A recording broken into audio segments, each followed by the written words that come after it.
శ్రీ సాయి సచ్చరిత్రము 3వ అధ్యాయము. సాయిబాబా అనుమతి, వాగ్దానము, భక్తులకు బాబా నియమించిన పనులు, బాబా కథలు, సముద్ర మధ్యంలో దీపస్తంభములు, బాబా ప్రేమ, రోహిలా కథ, అమృతతుల్యమైన బాబా పలుకులు, సాయిబాబా యొక్క అనుమతియు వాగ్దానమును.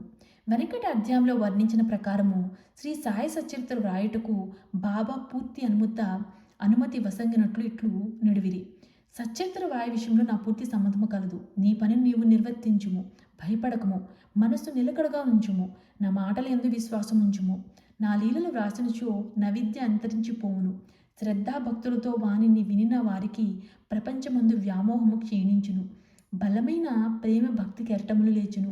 ఎవరైతే నా లీలల్లో మునిగెదరో వారికి జ్ఞానరత్నములు లభించును. ఇది విని రచయిత మిక్కిలి సంతసించెను. వెంటనే నిర్భయుడయ్యను. కార్యము జయప్రదముగా సాగునని ధైర్యం కలిగెను. అటుపైన మాధవరావు దేశపాండే వైపు తిరిగి బాబా ఇట్లనియే, ప్రేమతో నా నామం ఉచ్చరించిన వారి కోరికలన్నీ నెరవేర్చును. వారి భక్తిని హెచ్చించును. వారు నన్ను దిశల నందు కాపాడదును. ఎవరైతే మనఃపూర్వకంగా నాపై పూర్తిగా ఆధారపడి ఉన్నారో వారి కథలు విన్నప్పుడు అమితానందమును పొందెదరు. నా లీలలు గానము చేయని వారి కంటే వారి కంతులేని ఆనందమును, శాశ్వతమైన తృప్తిని ఇచ్చినని నమ్ము. ఎవరైతే నన్ను శరణు వేడుదురో, భక్తి విశ్వాసములతో నన్ను పూజించురో, నన్నే స్మరింతురో, నా రూపము తన మనస్సును నిలుపుకుందురో వారి దుఃఖ బంధముల నుండి తప్పింతును.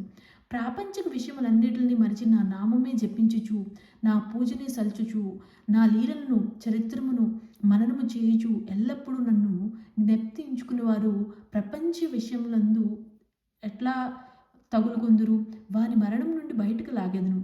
నా కథలు వినుచు సకల రోగములను నివారింపబడును.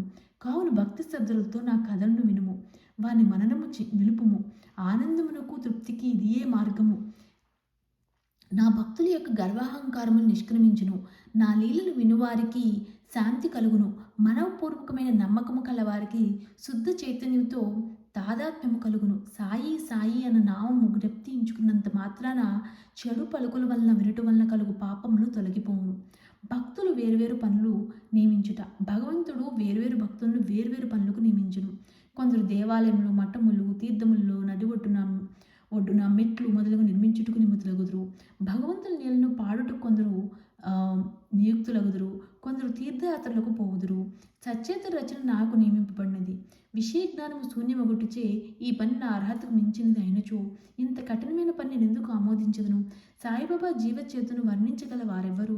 సాయి యొక్క కరుణీయ అంత కఠిన కార్యమును నెరవేర్చు శక్తిని నాకు ప్రసాదించినది. నేను చేత కలము పట్టుకొనగానే సాయిబాబా నా అహంకారం పరిహరించి వారి కథలను వారే రాసుకుని, కనుక ఈ గ్రంథము రచించిన గౌరవము సాయిబాబాకే చెందును, కానీ నాకు కాదు. బ్రాహ్మణుడై పుట్టినప్పటికీ స్మృతి అని రెండు కండ్లు లేకుండాటచే సాయి సత్యత నేను రాయలేకుంటిని. కానీ భగవంతుని అనుగ్రహము మూగవాన్ని మాట్లాడినట్లు చేయును, కుంటువాన్ని పర్వతం దాటినట్లు చేయును. తన ఇచ్ఛానుసారము పనులు నెరవేర్చుకుని చాతుర్యము ఆ భగవంతునికి కలదు. హార్మోనియంకు కానీ వేణుములకు కానీ ధ్వనులు ఎట్లు వచ్చునో తెలియదు. అది వాయించువానికే తెలియను. చంద్రకాంతము ద్రవించుట, సముద్ర పొంగుట వాని వల్ల జరగవు. అవి చంద్రోదయం వల్ల జరుగును. బాబా కథలు దీపస్తంభములు. సముద్ర మధ్యమందు దీపస్తంభములును. పడవలపై పోవువారు ఆ వెలుతురులో రాళ్ళు రప్పల వల్ల కలుగు హానులు తప్పించుకుని సురక్షితంగా ప్రయాణింతురు. ప్రపంచంలో మహాసముద్రంలో బాబా కథలను దీపముల వరే దారి చూపును. అవి అమృతము కంటే తీయగా నుండి ప్రపంచయాత్ర చేయు మార్గమును సుగముగాను చేయను. యోగీశ్వరుల కథలు పవిత్రములు. అవి మన చెవుల ద్వారా హృదయమందు ప్రవేశించినప్పుడు శరీర స్పృహమును, అహంకారమును, ద్వంద్వభావమును నిష్క్రమించును. మన హృదయమందు నిలవయున్న సందేహములు పటాపంచలైను. శరీర గర్వం మాయమైపోయి కావలసినంత జ్ఞానము నిల్వ చేయబడును. శ్రీ సాయిబాబా కీర్తి వర్ణనలో ప్రేమతో పాడిన గాని విన్న గాని భక్తుని పాపములు పటాపంచలగును. కాబట్టి అవియే మోక్షములకు సులభ సాధనములు. కృతయుగంలో సగమదములు అనగా నిశ్చల మనస్సు, శరీరము. త్రేతాయుగంలో యాగము, ద్వాపరయుగంలో పూజ, కలియుగంలో భగవన్ మహిమలను నామములను పాడుట మోక్ష మార్గములు. 4 వర్ణముల వారు ఈ చివరి సాధనను అవలంబించవచ్చును. తక్కిన సాధనలు అనగా యోగము, యాగము, ధ్యానము, ధారణము అవలంబించుట కష్టము. కానీ భగవంతుని కీర్తిని మహిమను పాడుట అతి సులభము. మన మనస్సును మాత్రము అటు తిప్పవలెను. భగవత్ కథలను వినుట వలన పాడుట వలన మనకు దేహాభిమానం తొలగిపోవును. అది భక్తులు నిర్మోహులుగా నిర్మోహులుగా చేసి తుదకు ఆత్మ సాక్షాత్కారము పొందినట్లు చేయును. ఈ కారణము చేతనే సాయిబాబా నాకు సహాయపడి నా చేయి సచ్చరిత్రములు రాయించెను. భక్తులు దాన్ని సులభముగా చదవగలరు, వినగలరు. చదువుతున్నప్పుడు విన్నప్పుడు బాబాను ధ్యానించవచ్చును. వారి స్వరూపమును మనస్సునందు మన్నం చేసుకునవచ్చును. ఈ ప్రకారముగా గురువునందు తదుపరి భగవంతుని యందు భక్తి కలుగును. తురకు ప్రపంచమందు విరక్తి పొంది ఆత్మసాక్షాత్కారము సంపాదించుకుందుము. సచ్చరిత్ర రాయుటకు తయారు చేయుట బాబా యొక్క కటాక్షము చేతను సిద్ధించింది. నేను నిమిత్త మాత్రమే అంటిని. సాయిబాబా యొక్క ప్రేమ. ఆవు తన దూడనెట్లు ప్రేమించిన అందరికీ తెలిసిన విషయమే. దాన్ని పొదుగు వెళ్ళప్పుడు నిండియే ఉండును. దూడ కావలసినప్పుడల్లా కుడిచినచో పాలు ధారగా కారును. అలాగనే బిడ్డకు ఎప్పుడు పాలు కావాలో తల్లి గ్రహించి సకాలమందు పాలు ఇచ్చును. బిడ్డకు గుడ్డలు తొడగొట్టేందు అలంకరించుటందు తల్లి తగిన శ్రద్ధ తీసుకుని సరిగ్గా చేయును. బిడ్డకు ఈ విషయం ఏమీ తెలియదు, కానీ తల్లి తన బిడ్డలు చక్కగా దుస్తులు ధరించి అలంకరణ చూచి అమితానందం పొందును. తల్లి ప్రేమకు సరిపోల్చదగినది ఏదీ లేదు. అది అసామాన్యము, నిర్వ్యాజము. సద్గురువు కూడా ఈ నీ మాతృ ప్రేమ వారి శిష్యులందు చూపును. సాయిబాబా కూడా నా ఎందటి ప్రేమ ఉండును. దానికి క్రింది ఉదాహరణ ఒకటి. 1916 సంవత్సరంలో నేను సర్కారీ ఉద్యోగం నుంచి విరమించి తిని నాకు నిశ్చయించిన ఫించిన కుటుంబమును గౌరవముగా చాకుటకు చాలదు. గురు పౌర్ణమి నాడు ఇతర భక్తులతో నేను కూడా షిరిడీకి పోయితును.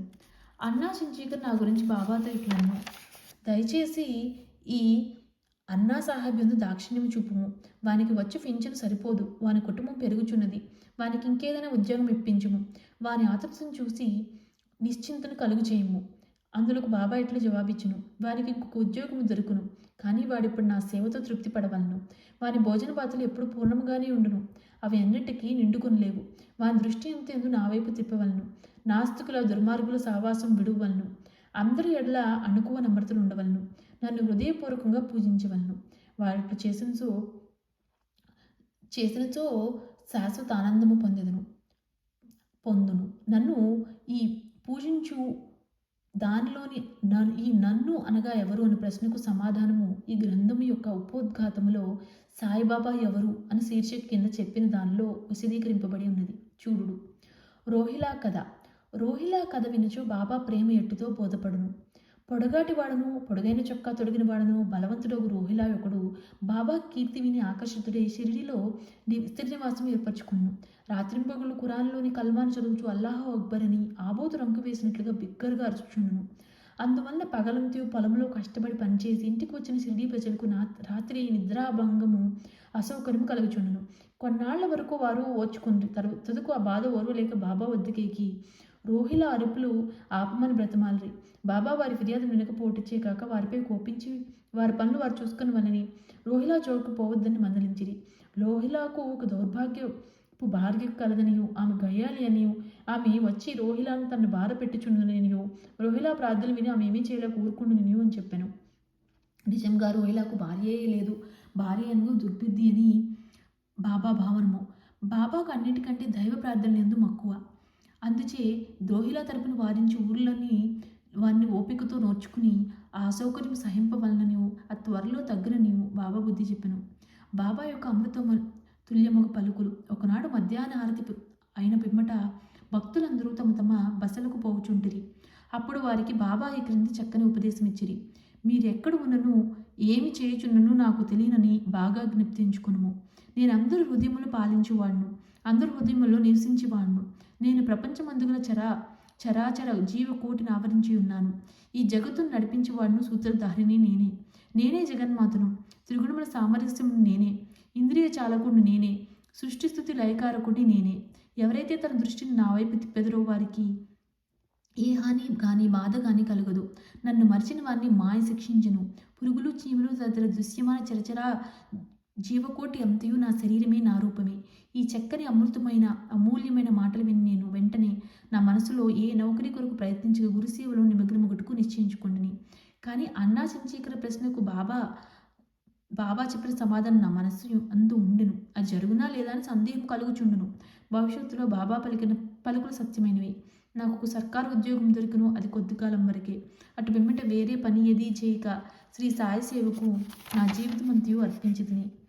ఈ అధ్యాయం ముగింపు ముందు చదువులకు నేను చెప్పేదేమనగా, బద్ధకము, నిద్ర, చంచల మనస్సు, దేహాభిమానం మొదలగున వాటిని విడిచి వారి యావత్ దృష్టిని సాయిబాబా కథల వైపు త్రిప్పుము. వారి ప్రేమ సహజముగా నుండును. వారి భక్తి యొక్క రహస్యములను తెలుసుకుందురుగాక. ఇతర మార్గములు అవలంబించి అనవసరంగా అలసిపోవద్దు. అందరూ ఒకే మార్గమును తొక్కుదురుగాక. అనగా శ్రీ సాయి కథలను విందురుగాక. ఇది వారి అజ్ఞానము నశింపజేయును, మోక్షమును సంపాదించి పెట్టును. లోబి ఎక్కడున్నో కూడా వారి మనస్సు తాను పాతిపెట్టిన సొత్తు ఎందు ఉండునట్లు బాబాను కూడా ఎల్లరూ తమ హృదయం ముందు స్థాపించుకుందురుగాక. 3వ అధ్యాయం సంపూర్ణము. శ్రీ సద్గురు శ్రీ సాయి నాదార్పణమస్తు.